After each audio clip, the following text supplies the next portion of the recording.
আউযুবিল্লাহি মিনাশ শাইতানির রাজিম বিসমিল্লাহির রহমানির রহিম। ফজিলাতুস সূরাতিল আম্বিয়া।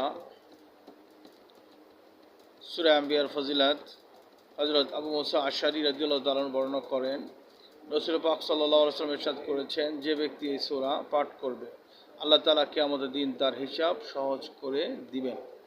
যারা সূরা আম্বিয়া তেলাওয়াত করে হাসরের ময়দানে আল্লাহ সুবহানাহু ওয়া তাআলা তাদের হিসাব সহজ করে দিবেন। এবং সূরা আম্বিয়ার আরেকটা ফজিলত হলো, যাদের নিদ্রা আসে না, বিনিদ্র রজনী কাটে, যাদের নিদ্রা আসে না, বিনিদ্র রজনী কাটে, কোনো রোগ চিন্তা বা ভয়ের কারণে অবস্থা হয়, রোগের কারণে, চিন্তার কারণে, ভয়ের কারণে রাতে ঘুম আসে না, হরিণের চামড়ায় সূরা আম্বিয়া লিপিবদ্ধ করে তার কোমরে বেঁধে দিলে সুখ নিদ্রায় রাত পোহাবে। তার রাতে খুব